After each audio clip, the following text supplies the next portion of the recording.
तो अध्याय नंबर 9 अवकल समीकरण। इसमें हम लोगों को अभी तक अवकलन किसी भी समीकरण का करना होता था।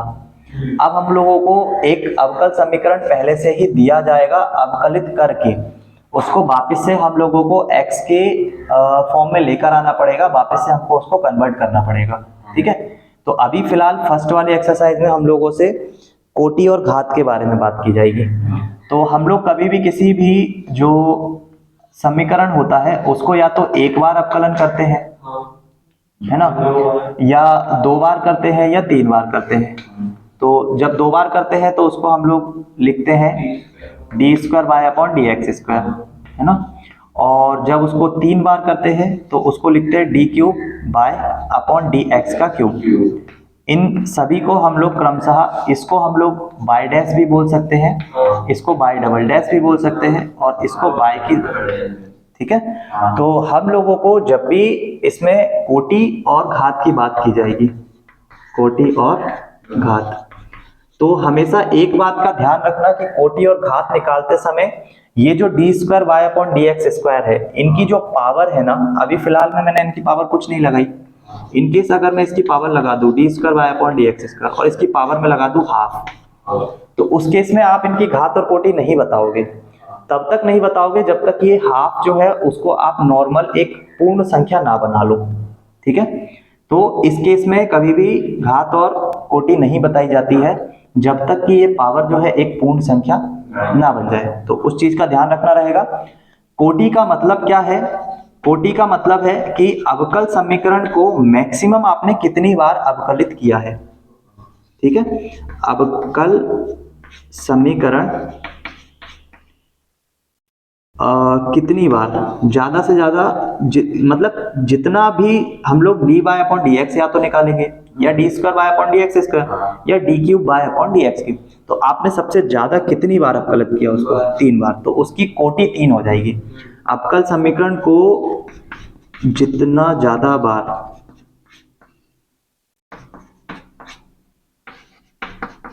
अवकलित किया गया हो या अवकलज किया गया हो, ठीक है, तो जितनी ज्यादा बार अवकलज करोगे और आप जितनी ज्यादा बार करोगे तो उस हिसाब से उसकी पावर बढ़ती जाएगी, तो वही उसकी क्या कहलाएगी? कोटि कहलाएगी। और घात क्या होती है? तो आपने समीकरण आपने अवकलन किया, अवकलन करने के बाद सबसे ज्यादा बार आपने यही किया D cube bye upon d x square, d cube D x cube. इसकी मैक्सिमम पावर कितनी है, मतलब इसके ब्रैकेट अगर मैं लगा दूं तो इसमें मैक्सिमम पावर कितनी है? तो अभी फिलहाल तो पावर एक है, हो सकता है पावर दो आ जाए। इस केस में क्या करोगे? इस केस में पहले उसको वन या टू बनाओगे, जो भी करना है पहले उसको बनाओगे, उसके बाद बताओगे। अगर यहाँ पे लिखा d y cube, d cube bye upon d x cube, और नॉर्मल पावर लगा के दे दी चार, तो फिर उस समय पे घात क्या हो जाएगी? इसकी चार हो जाएगी। तो घात मतलब जितनी बार आपने अवकलज किया हुआ है उसकी मैक्सिमम पावर कितनी है, ठीक है, वो उसकी क्या कहलाएगी? घात कहलाएगी। तो कुछ एग्जांपल्स या क्वेश्चन मैं तुम लोगों को बताता हूँ।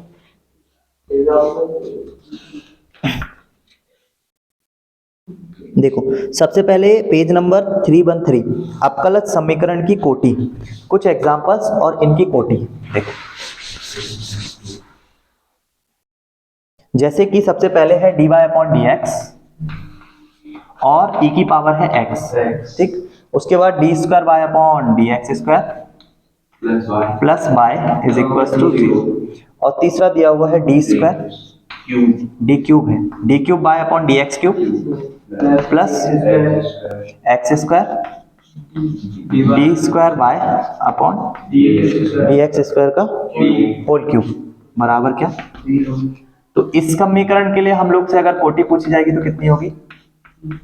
एक होगी, क्योंकि मैक्सिमम आपने कितनी बार इसको अवकलन किया है? एक बार। इसकी कोटि कितनी होगी? दो होगी, क्योंकि आपने ज्यादा से ज्यादा कितनी बार अवकलन किया? दो बार। इसकी कोटि कितनी होगी? अब ये कोटि इसको देख के नहीं बता रहे हैं हम लोग, इसको देख के कोटि कितनी होगी इसकी, क्योंकि आपने मैक्सिमम कितनी बार अवकलन किया। और इसकी घात पूछी जाएगी तो घात कितनी आएगी? एक आएगी, क्योंकि मैक्सिमम ये किया है, मैक्सिमम अवकलन इधर किया है, और इसकी पावर कितनी है? एक है ना। इसकी होल पावर देखो, ये तो अवकलन किया है, होल पावर कितनी आएगी? एक आएगी। हालांकि उसमें घात दिया नहीं है, सिर्फ और सिर्फ कोटि की कमेंट किया था तो कोटि हम लोगों ने निकाली है। अवकल समीकरण की घात इसके नेक्स्ट वाले में है, लेकिन उसमें फिर आंसर नहीं दिए उनके, है ना।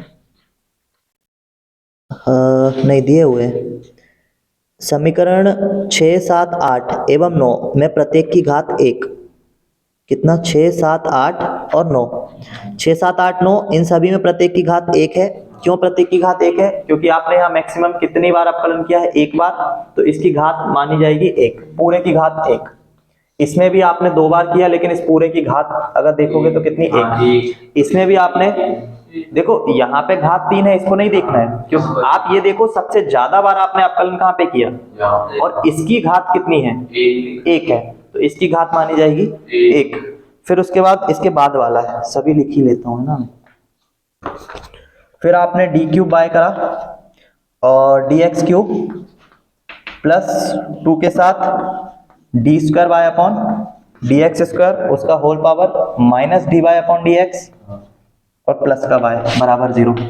तो इसकी जो घात होगी, इसकी घात 1, इसकी घात भी 1, इसकी घात 1 और इसकी घात भी, और पहले कोटि कितनी होगी इसकी, 3, घात कितनी होगी, 1 होगी।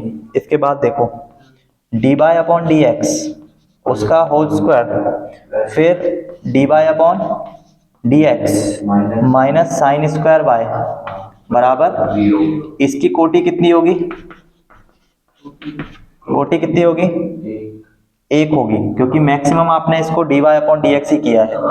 घात कितनी होगी, 2 होगी। समझ गए।